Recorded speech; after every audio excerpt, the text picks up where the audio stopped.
Hey, what's up? So anyway, right, I am walking backwards down this hall because, I guess I don't want y'all to see the other side of the hall. And I'm passing the door I wanted to go through. Okay. Okay, wait a second. Let's open this. I'm putting my coffee in my shoulders and cut on the light. I'm going into one of the therapy rooms. Okay? So clearly it's like a therapy room. So put down this coffee. I have this thing here to hold up the my phone. I wonder if this will work. Okay, so let me see. Put this. Will this work? Will this work? Let me see. Okay, it is holding good. Okay, so anyway, so what I was gonna say is, I'm gonna take some of this stuff out of my pockets. I'm having Starbucks again in the frame. Eventually I'll have to get Starbucks to sponsor this if that's even a possibility because I'm currently in the Bahamas and in this region, what is it? I can't even get monetized for YouTube. So that's a thing.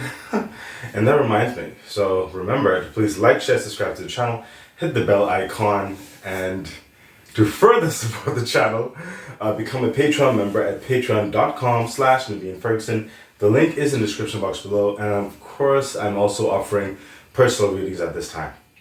Okay, and the information for that is also in the description box below.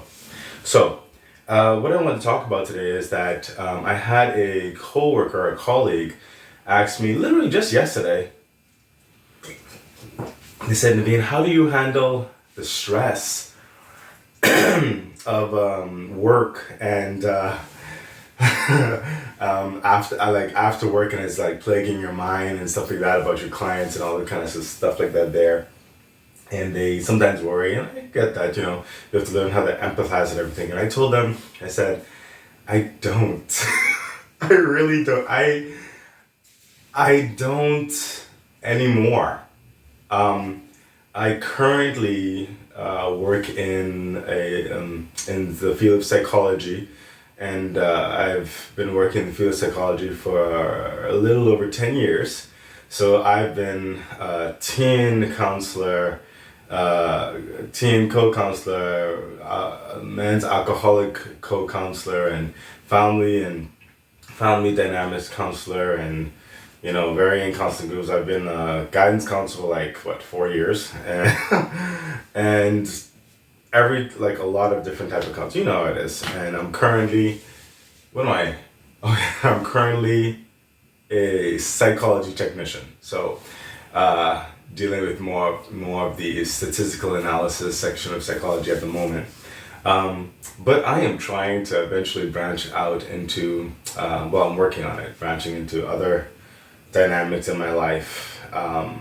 It's time for a change. Hence my YouTube channel, and I may do a little thing, but we'll see how it evolves and grows. But anyway, getting back to the point. And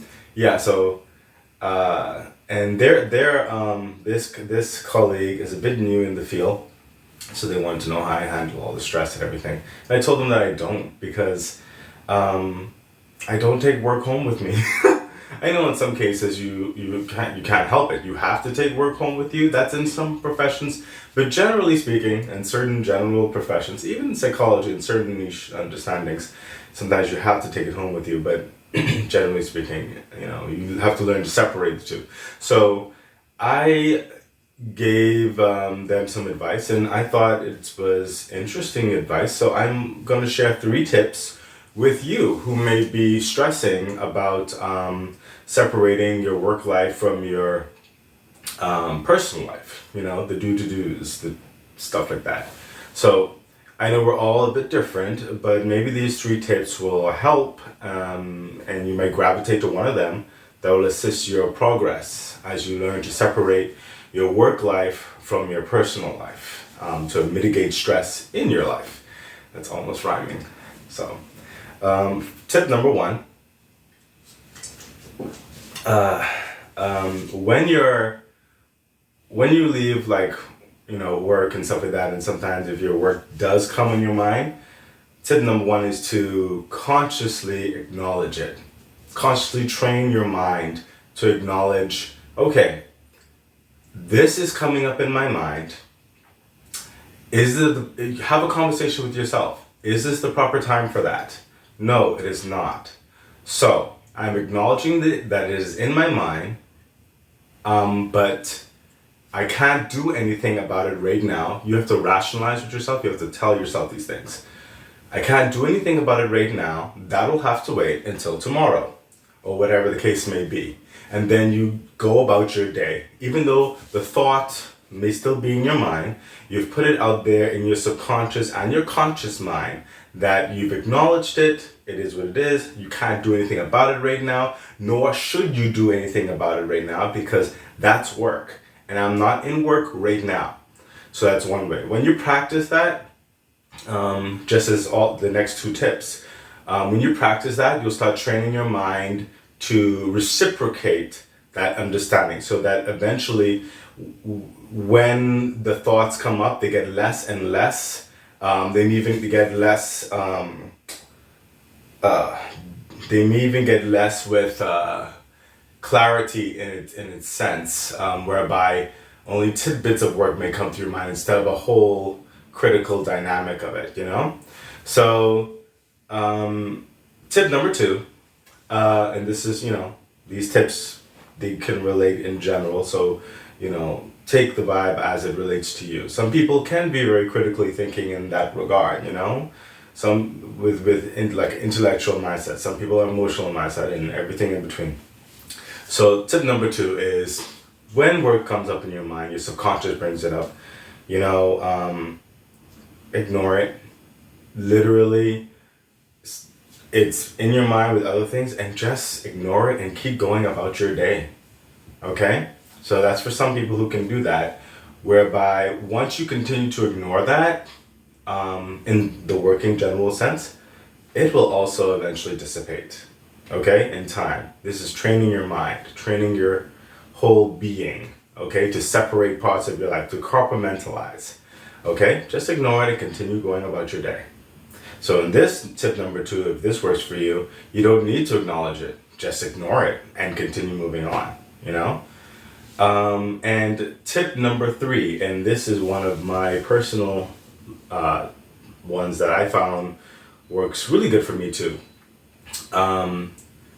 Tip number three is, after work, make sure that you are also developing yourself or working yourself in some way whereby the agenda that you have is just as important as your general working life, or even so more important.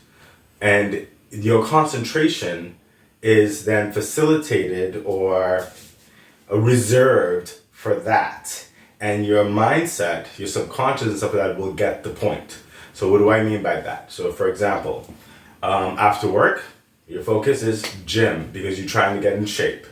Even if work came up, your mind is like, you're really focused on your gym, your health, maybe yoga or swimming, whatever the case may be. It could be a hobby. It could be playing tennis, It could be starting a YouTube channel.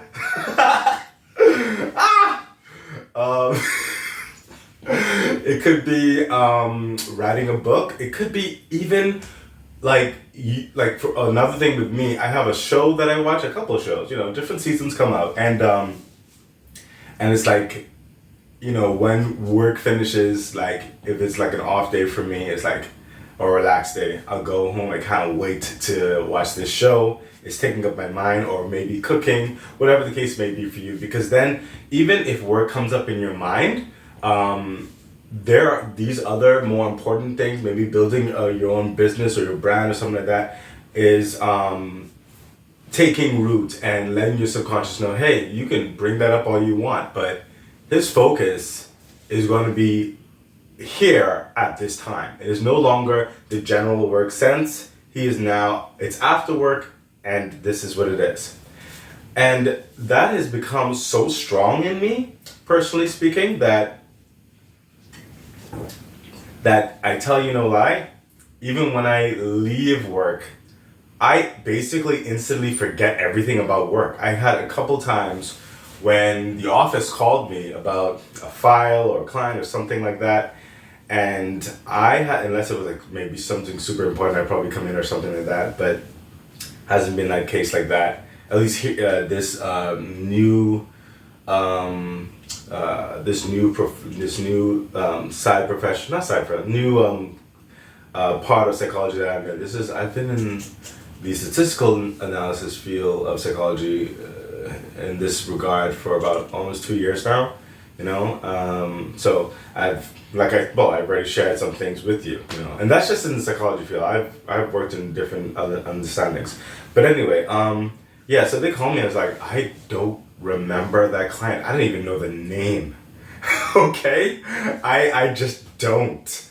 I remember when I went on vacation last year, and to come back off of vacation, I was concerned. I was seriously concerned because it's like I didn't remember anything. I didn't remember what I did. I didn't know my role. I didn't know where my office. I didn't know anything. Like literally, my brain just shut everything out related to work on vacation. I didn't know nothing. All I knew was how to get to the building. But instantly, when I walked in the building after my vacation, suddenly, bam, everything started flooding back. And it's like, oh, okay, this is what I do here. So that's a bit extreme.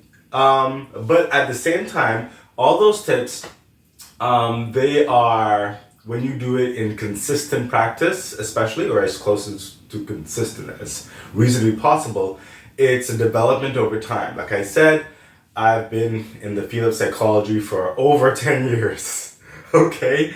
And I've had my share of grief and trauma and, oh my God, the stories I could say, oh my God. And if I didn't learn to,